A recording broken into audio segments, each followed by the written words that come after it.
నమస్కారం. మనందరికీ ఎంతో ఇష్టమైన, సుపరిచితమైన ఒక పురాణ గాథ వెనుక దాగిన భౌగోళిక రహస్యాలను, లోతైన ఆధ్యాత్మిక తత్వశాస్త్రాన్ని, అలాగే ప్రాచీన సంప్రదాయాల వెనుకున్న అద్భుతమైన సైన్స్ని వెలికితీసే ఈ విశ్లేషణకు స్వాగతం.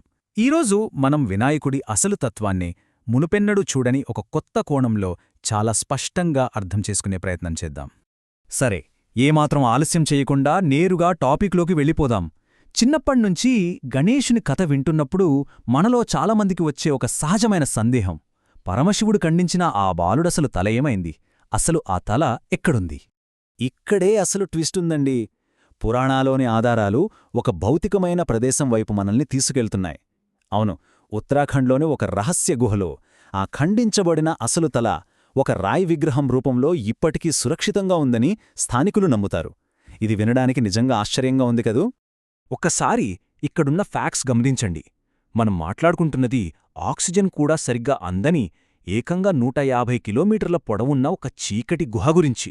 ఈ మర్మమైన గుహకు ఎంత గొప్ప చరిత్ర ఉందంటే, శతాబ్దాల పాటు సాక్షాత్తు ఆ పరమశివునిచే రక్షించబడి ఎప్పుడో శాలివాహన శకం 1891లో ఆదిశంకరాచార్యులవారు కనుగొనే వరకు ఇది బాహ్య ప్రపంచానికి పూర్తిగా దూరంగా ఉండిపోయింది. ఇదంతా పక్కన పెడితే అసలు ఆ శిరచ్ఛేదం వెనక ఉన్న ఆంతర్యమేమిటి? సర్వజ్ఞుడు, సర్వశక్తిమంతుడైన పరమాత్మ ఏ పాపమెరుగని ఒక బాలుడిపై అకస్మాత్తుగా తీవ్రమైన కోపంతో ఎందుకు ప్రవర్తిస్తాడు? ఎప్పుడు చూద్దాం. మనకు కథలో తల నరికేసినట్టు కల్పిస్తుంది, కాని దీని వెనక ఒక అద్భుతమైన తాత్విక సత్యముందే. ఇక్కడ పార్వతీదేవి ప్రకృతికి ప్రతీక అయితే, శివుడు పరమ చైతన్యానికి ప్రతీక. ఆ శరీర మలినం అనేది స్వచ్ఛమైన ఆత్మను కప్పి ఉంచే అజ్ఞానానికి సూచిక. కాబట్టి తల నరకడమనేది కోపంతో చేసిన పని కాదండి, పరమచైతన్యం మనలోని అహంకారాన్ని పూర్తిగా నాశనం చేయడమన్నమాట. దీన్నింకొంచెం సింపుల్గా చెప్పాలంటే, చెట్టు నుండి పాత ఆకులు రాలిపోతేనే కదా కొత్త చిగురు వచ్చేది. నాశనం కావడమనేది ప్రకృతిలో ఒక సహజమైన భాగం. అలాగే మనలో ఉన్న అహంకారం పూర్తిగా తొలగిపోయినప్పుడే అంతిమ జ్ఞానానికి దారి దొరుకుతుంది. అహంకార వినాశనమే ఆత్మసాక్షాత్కారానికి తొలిమెట్టు. సరే, ఇప్పుడు గణపతి భౌతిక స్వరూపం, దాని వెనకున్న ప్రతీకలు ఏమిటో డీకోడ్ చేద్దాం. ఇది మనిషి మానసిక, శారీరక స్థిరత్వానికి ఒక అద్భుతమైన సైకలాజికల్ మ్యాప్ అని చెప్పవచ్చు. ఒక్కసారి ఆ రూపాన్ని గమనించండి. చేతిలో అంకుశం కోపాన్ని అదుపులో పెట్టుకోవడానికి, పాశం కోరికలను కట్టడి చేయడానికి, ఇక జీవితం మనపై విసిరే మంచి చెడులన్నిటినీ తన పెద్ద ఉదరంలో దాచుకుని సంపూర్ణ స్థిరత్వంతో ఉండటమే నిజమైన బలమని ఈ రూపం మనకు చాలా స్పష్టంగా చెబుతోంది.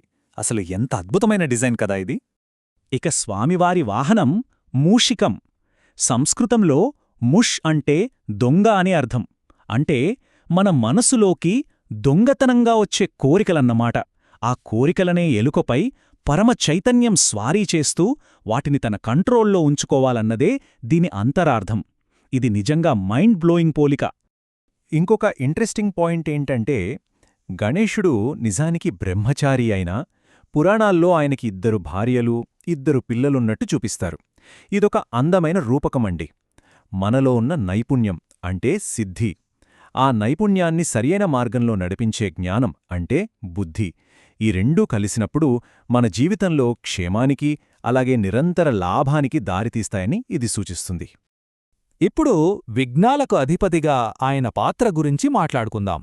మనం తరచుగా వక్రతుండ, ఏకదంత అని పిలుస్తుంటాం కదా.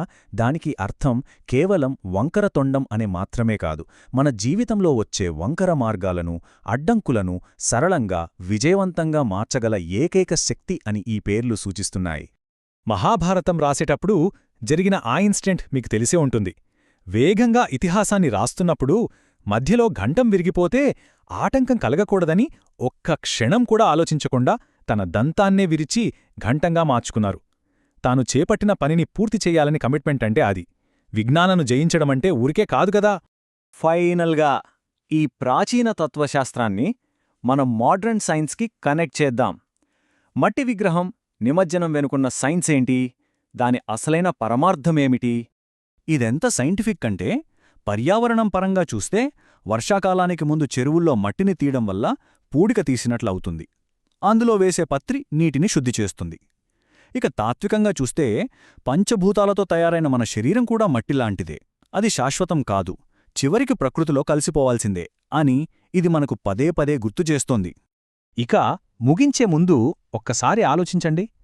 మనం ప్రతి ఏటా చేసే ఈ పూజలు, ఆచారాలు కేవలం ఒక భౌతికమైన అలవాటా, లేక మట్టి ఎలాగైతే నీటిలో కరిగిపోతుందో మనలో ఉన్న అహంకారాన్ని కూడా కరిగించి ఆ పరమ చైతన్యంలో లీనమయ్యే ఒక గొప్ప ఆధ్యాత్మిక ప్రయాణమా? ఆలోచించండి. ఈ అద్భుతమైన తాత్విక చింతనతో ఈనాటి విశ్లేషణను ముగిద్దాం.